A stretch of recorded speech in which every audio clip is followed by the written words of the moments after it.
everybody, welcome back for the continuation of the Westing game. Yesterday we left off with chapters 1 and 2. The tenants were basically just securing their rooms and starting their lives in the towers, which of course we remember is not actually a tower, it's just an apartment building. But the people had moved in, and Theodoractus, and some other kids were playing around. They've seen some, movement around at the Westing house, or the Westing mansion up on the hill. And now we are at chapter 3, which tenants in and out. And remember, tenants are what we call people that live in rental houses or apartments. It's the people living within a space. Tenants. So they're in and out. Upstairs in 3D, Angela Wexler stood on a hassock as still and blank-faced, pretty as a store window dummy. Her pale blue eyes stared unblinkingly at the lake. "Turn, dear," said Flora Baumbach, the dressmaker, who lived and worked in a smaller apartment on the second floor. Angela pivoted in a slow quarter turn. "Oh!" Startled by a small cry, Flora Baumbach dropped the pen from her pudgy fingers and almost swallowed the 3 in her mouth. "Please be careful, Mrs. Baumbach. My Angela has very delicate skin." Grace Windsor Wexler was supervising the fitting of her daughter's wedding dress from a beige velvet couch. Above her hung the 24 framed flower prints she had selected and arranged in the greatest of taste and care. She could have been an interior decorator, a good one, too, if it wasn't for the pressing demands of so on and so forth. "Mrs. Baumbach didn't pick me, Mother," Angela said evenly. She didn't prick me, Mother. "I was just surprised to see smoke coming from the Westing house chimney." Crawling with slow caution on her hands and knees, Flora Baumbach paused and searched for the dropped pin to peer up through her straight gray bangs. Mrs. Wexler set her coffee cup on the driftwood coffee table and craned her neck for a better view. "We must have new neighbors. I'll have to drive up there with the housewarming gift. They may need some decorative advice." "Hey, look! There's smoke coming from the Westing house." Again, Turtle was late with the news.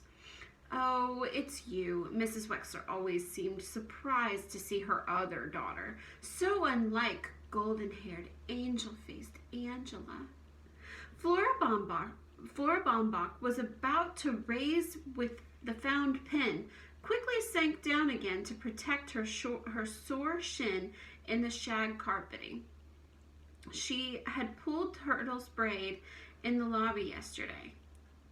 "Otis Amber says that old man Westing's stinking corpse is rotting on an oriental rug." "My, oh my," Flora Baumbach exclaimed, and Mrs. Wexler clicked her tongue with an irritated tsk. Turtle decided not to go on with the horror story. Not that her mother cared if she got killed or ended up as a raving lunatic. "Mrs. Baumbach, could you hem my witch's costume? I need it for tonight." Mrs. Wexler answered, "Can't you see she's busy with Angela's wedding dress? And why must you wear a silly costume like that? Really, Turtle, I don't know why you insist on making yourself ugly." "It's no sillier than a wedding dress," Turtle snapped back. "Besides, nobody gets married anymore, and if they do, they don't wear a silly wedding dress." She was close to a tantrum. "Besides, who would want to marry a stuck-up, know-it-all, marshmallow-faced Dr. Denton?" "That's enough with your smart mouth." Mrs. Wexler leapt up, hand ready to strike. Instead, she straightened the framed flower print and patted her fashionable honey blonde hairdo and sat down again. She had never hit Turtle, but one of these days. Besides, a stranger was present. Dr. Dear is a brilliant young man, she exclaimed for Flora Baumbach's ears. The dressmaker smiled politely. Angela will soon be Angela Dear. Isn't that a precious name? The dressmaker nodded.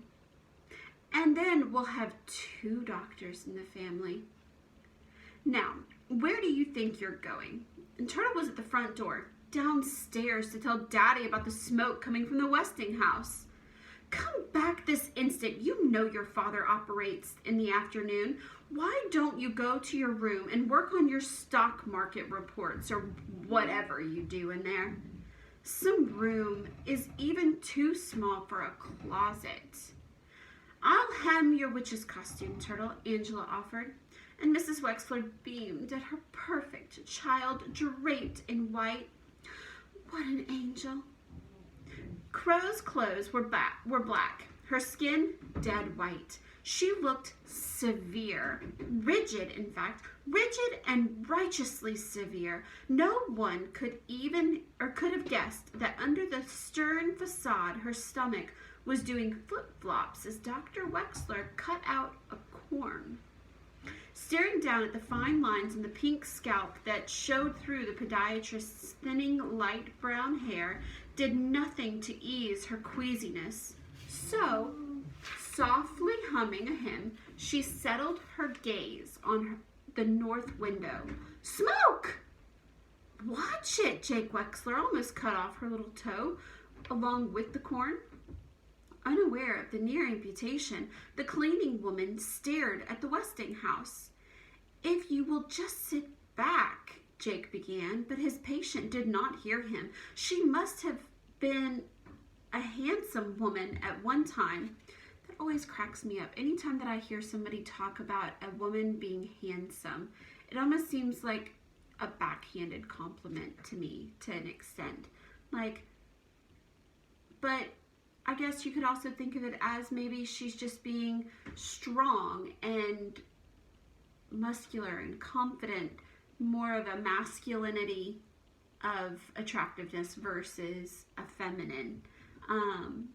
And so she must have been, meaning it's in past tense, so the perspective here is that she must not be that appealing now.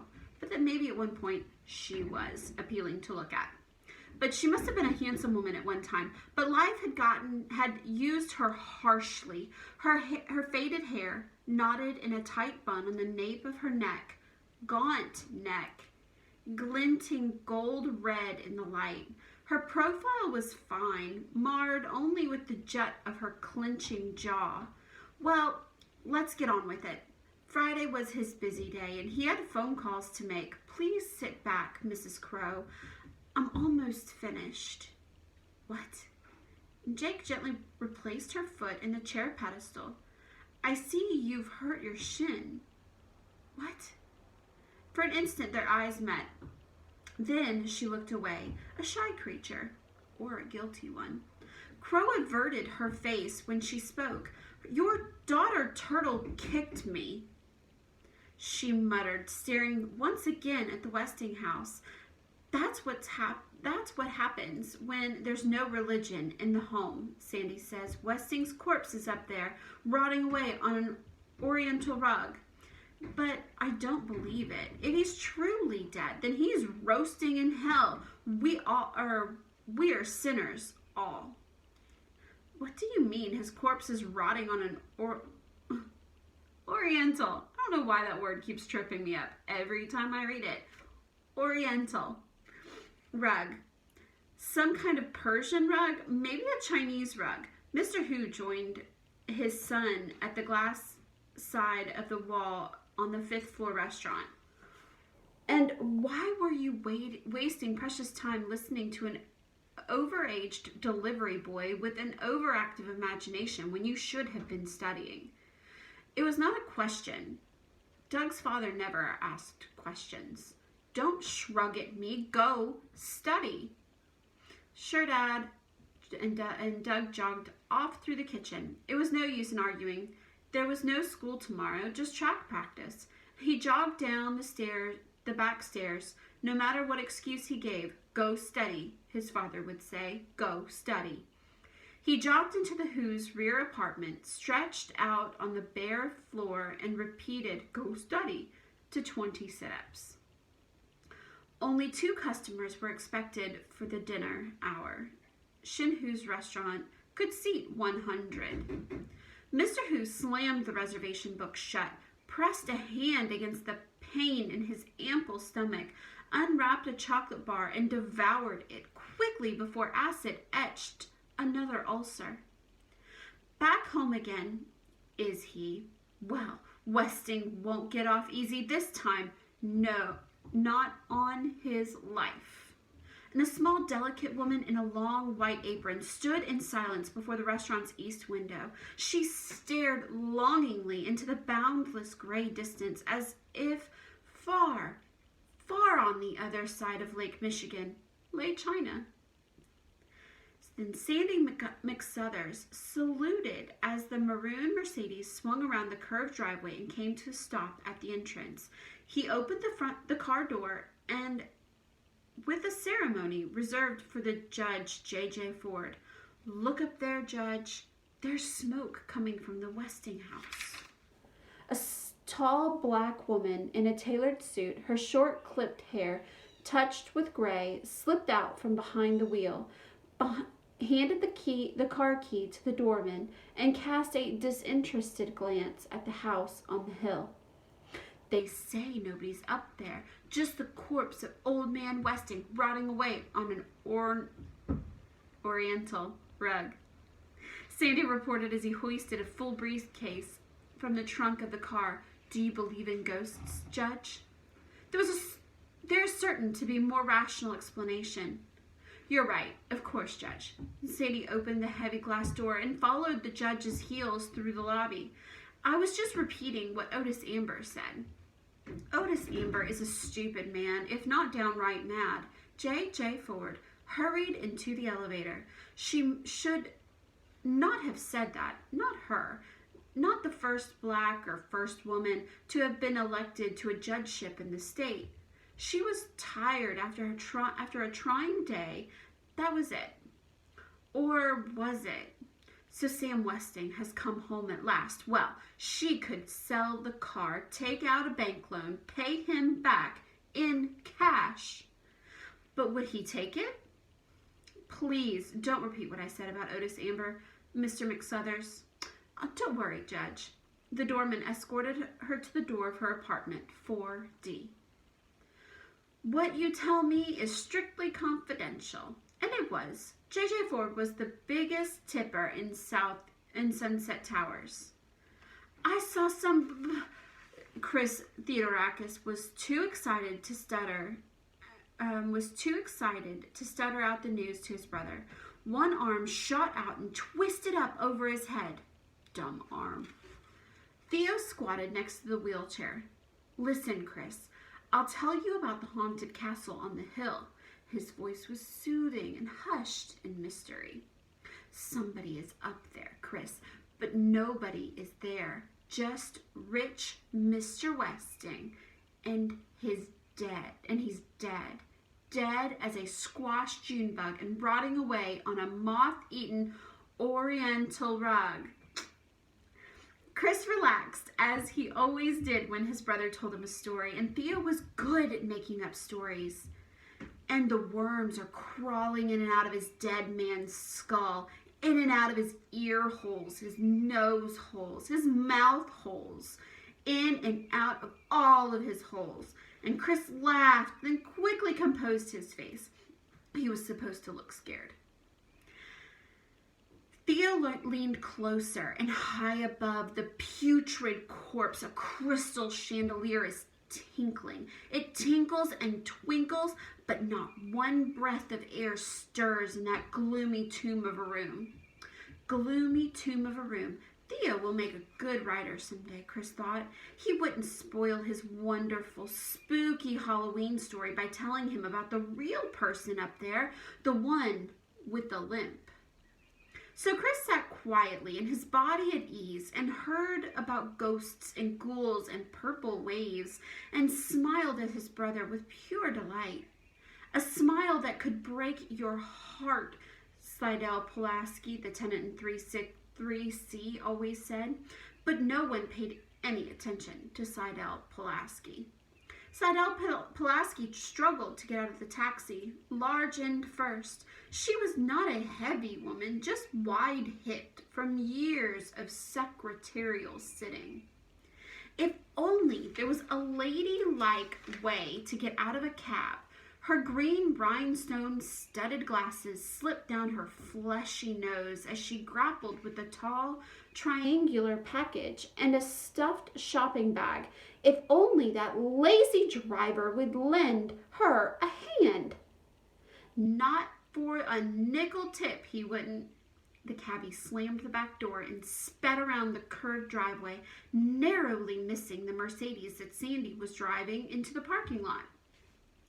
At least the never there when you need him doorman had propped open the front door. Not that he ever helped her or noticed her, for that matter. No one ever noticed. Slidell Pulaski limped through the lobby. She could be carrying a high-powered rifle in that package and no one would notice. She had moved to Sunset Towers hoping to meet elegant people, but no one had invited her for so much as a cup of tea. No one paid any attention to her except the poor, crippled boy whose smile could break your heart. And that bratty kid with the braid, she'll be sorry she kicked her in the shin. Juggling her load, earrings jingling and charm bracelets jangling, Slidell Pulaski unlocked the several locks in apartment 3C and bolted the door behind her.